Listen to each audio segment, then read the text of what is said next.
ഇത് യൂക്ക എന്ന് പറയുന്ന ഇൻഡോർ പ്ലാന്റ് ആണ്. ഞങ്ങൾ ഇങ്ങോട്ടേക്ക് മാറുന്ന സമയത്ത് ഇത് ഇങ്ങനെ ഡ്രെയിനേജ് ഒന്നും ഇല്ലാത്ത ഒരു ചട്ടിയിലാണ് നിന്നിരുന്നത്. അത് അത്യാവശ്യം ചീത്തയായി പോയ പോലെ തന്നെ നിന്നിരുന്നത്. എന്നാലും ഒരു പരീക്ഷണാർത്ഥം ഞാനിവിടെ ഒന്ന് നട്ടു കൊടുത്തിട്ടുണ്ടായിരുന്നു. പക്ഷേ അത്യാവശ്യം എനിക്കതിൽ നിന്ന് കുറേ തൈകളൊക്കെ കിളിർത്ത് വന്നിട്ടുണ്ടായി. ഇന്നലെ വെറുതെ ഒന്ന് തട്ടി നോക്കുമ്പോഴത്തേക്കും ഈ സംഭവം ഒടിഞ്ഞിങ്ങോട്ട് കയ്യിൽ പോകുന്നു.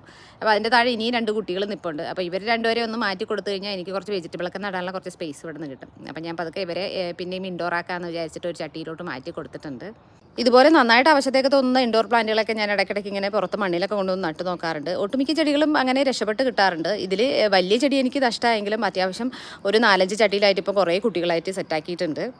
അതേപോലെ തന്നെ ഈ സൈഡിൽ മഞ്ഞ വരെയുള്ള സ്നേക്ക് പ്ലാന്റ് ഞാൻ കുറേ ചട്ടികളിലായിട്ട് മേടിച്ചിട്ട് ഇൻഡോർ വെച്ചിട്ട് കുറേ ട്രൈ ചെയ്ത് നോക്കിയിട്ടുണ്ട്. എനിക്ക് ഇതുവരെ രക്ഷപ്പെട്ട് കിട്ടിയിട്ടുണ്ടായിരുന്നില്ല. ഇപ്പോൾ ഫൈനലി ഞാനൊരു ചെറിയ തൈ മേടിച്ചിട്ട് ഇവിടെ പുറത്ത് മണ്ണിൽ കൊണ്ടുവന്ന് വെച്ചതാണ്. ഇപ്പോൾ അതേ നല്ല ഹെൽത്തി ആയിട്ട് നിൽക്കുന്നുണ്ട്. ഇനിയിപ്പോൾ അത്യാവശ്യം കുട്ടികളൊക്കെ ഉണ്ടാവുമെന്ന് വിചാരിക്കുന്നുണ്ട്. ഇതുപോലെ ഡെയിലി ഓരോരോ പരീക്ഷണങ്ങൾ തന്നെയാണ്.